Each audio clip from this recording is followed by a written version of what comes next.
Hello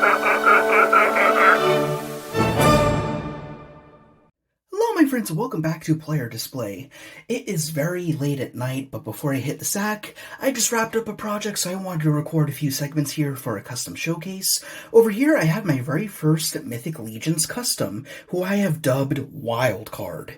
This was a really fun custom to do. I did it in pretty much a day, if you exclude an additional day that I took today to do a little bit of repainting here and there, but overall, this is meant to just be a bloody and disgusting mess of a figure, and I really love it. So, really wanted to show it off. Of course, there's a lot of custom parts that went into this, so I will be putting links in the description as usual. But anyhow, this is pretty much how I put them together. So it's pretty much just sifting through eBay, looking at Mythic Legions a little bit, trying to think of a nice, fun custom project to do, just because I had a little bit of a gap in time of just waiting for some pre-orders to ship in and stuff like that. And I came across this really awesome looking skeleton jester head sculpt, which is called Humorous. I know, get it out of your system, it's hilarious. And I actually got a sticker from the seller of that head sculpt over here, so I can actually tell you straight up what they're called. They're called Wolf King Customs. So if you want to get a head sculpt of your own, or this exact one right here, then go ahead and the link in the description to get one of your very own. And the second thing I had to think about is what would be a nice base body for this. Obviously, it's a skeleton, never owned a Mythic Legion skeleton before, so I got one that was skeleton adjacent. And for the life of me, there's no way in hell that I'm going to be able to remember the name of that figure. Alright, he's called the Mythic Legions All-Stars Okeatos Congregation of Necronimus figure. Can they cut it down just a little bit, maybe, perhaps? But ultimately, it looks really cool. I mean, it's got some armor, it's got the skeletal body underneath, and it has an extra 4 arms to attach to the back. We'll get there when we get there, but yeah, effectively what I did, I got a few pictures as well, is I first prepped all the pieces by, pre-posing everything in anticipation for spray paint. Also, another really important thing I did that I recommend before you spray up any action figure is that you clog up any holes where the hands would socket in with like a poster tack or a clay or something like that. So when you spray on the paint, it doesn't create excess like stuffing inside the sockets. So when you put in the hands, they don't get stuck, they don't become too tight, and the joint doesn't break or anything like that. So you'll notice that in the shot that I just put out. And after prep, I hit everything with a base white. It's a primer and sealer, so I went ahead and did that. And from there on out, I just had a perfectly good blank canvas to just paint with acrylics, and that's effectively what I did. So yeah, that's pretty much how I made the figure. So let's go over the other accessories that he has over here. So as I mentioned, he's got an extra 4 arms, which is really awesome. So you can just port this right on his back. You have an extra 2 ports over here if you want to add wings or something like that, but obviously he doesn't need that. He just needs his 4 arms over here, so it's got to attach that back rig in that port. Not sure how those arms are coming out of the armor necessarily, but do I care? Not particularly. Yeah, I just wanted a really awesome and crazy looking 6-armed skeleton. It's very spider-like. I really enjoy this guy, but yeah, pretty much based him out in white, and from there on out, I believe I first did a red wash on the bone, and then I went down the armor and did a darker silver, and I also painted up the hat, which is a pain in the ass to do because there's so many colors going on. And then after that, I did a little bit of a blood wash on the armor as well with a darker red, and this is pretty much the result. So he came out looking really great. Another thing I did want to highlight is I do have some additional accessories for this guy. Both of these came from the same seller. So first thing we have is 2 very tiny dice over here, which of course I gave a little bit of blood as well. I mean, they're really nice plastic, so you can actually roll them around if you want. You didn't see that at all, but you get what I mean. You can also hold them if you want to, so that's really cool. We got gripping hands over here. We have 2 grips and 4 opens, so if you want, you can hold the dice very well, and they look fantastic. These are actually meant for dollhouses, I suppose. At least that's what the seller had them listed as. But I found the dice, and even though they're a little big for a 112 figure, I mean, they can hold them, so that's really cool. And that's a really good cheat that I recommend if you're making a custom. Like, let's say there's a very specific accessory that you want your custom figure to have, but you can't seem to find like a custom-made accessory specifically for action figures. Then look up dollhouse accessories, because they can sometimes be in just the right scale for you and look just as good and be of the same quality. That being said, the second thing that I purchased from the same seller, by the way, so you can get them both at the same time if you like I did, is I got 1/12 scale playing cards, which is really cool. Hence, this guy's named WILDCARD. So I got a whole bunch of cards here. These are actually extras. What I did here is I very meticulously glued some together, so that way he would have like a hand of cards right here. So you see we got an ace, king, queen, jack, and joker over there. And then over here, I did a second one. I could even make more if I wanted to. I have 3 6s, of course, and then I got a joker again. So you could actually put these in his hands, although it does require a little bit of a mod. You need to get an X-Acto knife and put it in between his index and middle finger, and just do a little bit of a slit in between. So after you get those cards very tediously glued together, you can actually put these in between his fingers, and he can hold them up, which is really friggin' cool. I really love that he can do that, and it lends to his namesake, so I really enjoy that. And if I wanted to, I could even use, because I did the X-Acto Blade mod on these hands as well, I could put it on his back arms too, so we will do that. So this is a smaller hand of cards, but we can slip that in here, or at least we should be able to.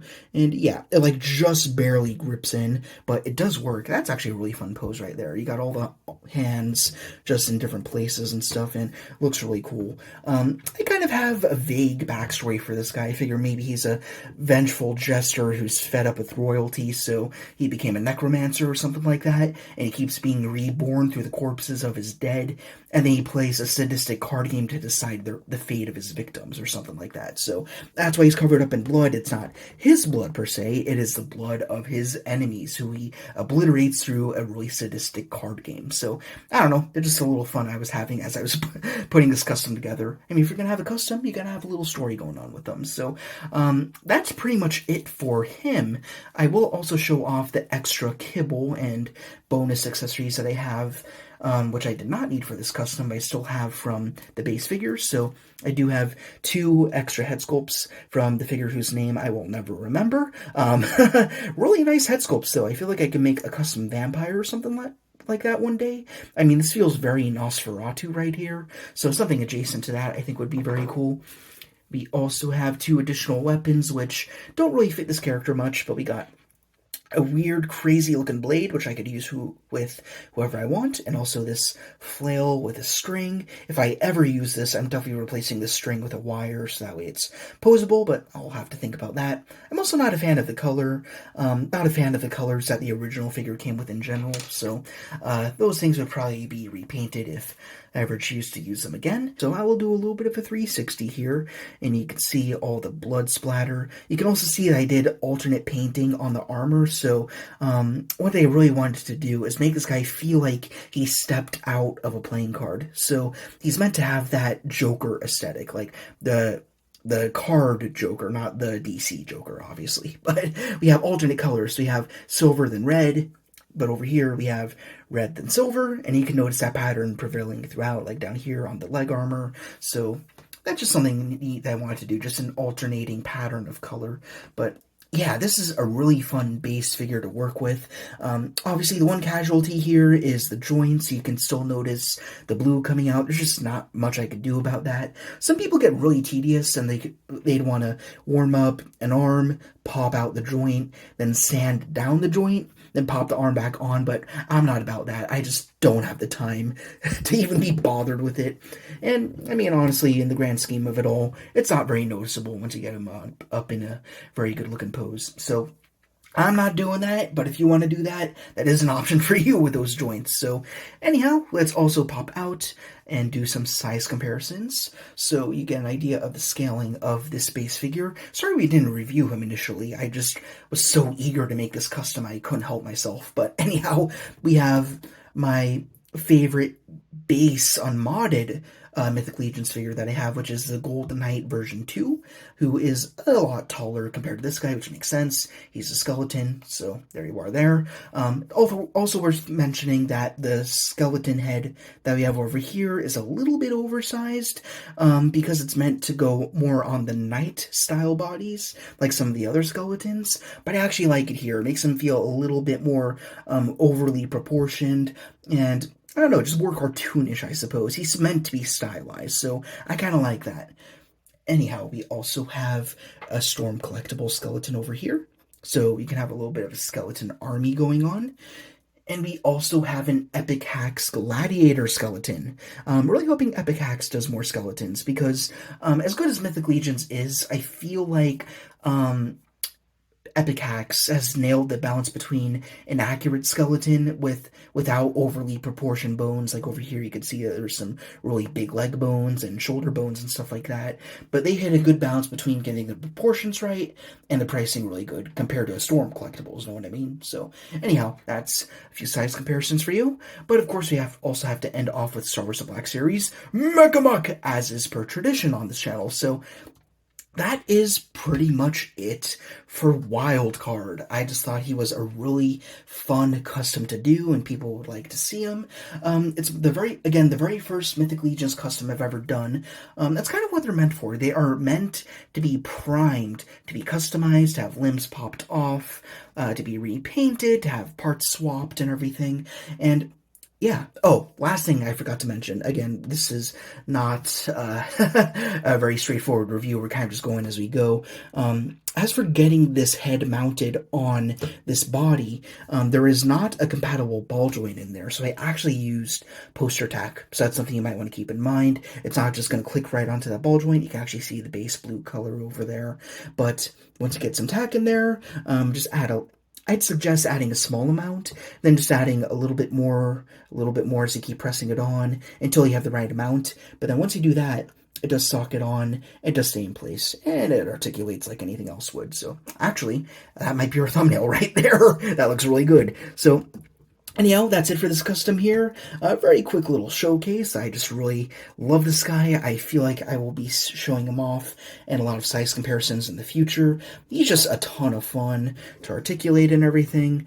He's just a blast. So yeah, let me know in the comments if you have customized any Mythic Legions yourself, what you have made, and what little ideas you have used, what sort of skills, what paints, any little tips and tricks. I mean, it's a fun little dialogue to have just about how you customize a figure. Like, I didn't do any sealer or anything, but then again, the base paint that I used is meant to be a primer, so for me, that's good enough, but other people might opt for a sealer. But yeah, it's just really cool to see how people go about making their customs. For me, it's a pretty raw and improvised process, and in this case, I went for messiness. People might not like this style, but it works for this character. I mean, it was really fun to slap on all the blood on top of the white and the silver and everything, and I just think he looks really badass, so I'm not complaining at all. I'm really pleased with this guy, and again, let me know what you've done. I'm really curious to know. So anyhow, that's about all. I hope you enjoyed this little custom showcase, and if you did and hoping for more in the future, then please, as per usual, be sure to like, comment, ring the bell to be notified of our latest arrivals, and subscribe. This is the editor speaking, humbly reminding you to support the pod Patreon in the description to guarantee new content every single week. Thank you guys very much for watching. Rock on, and I will see you all later.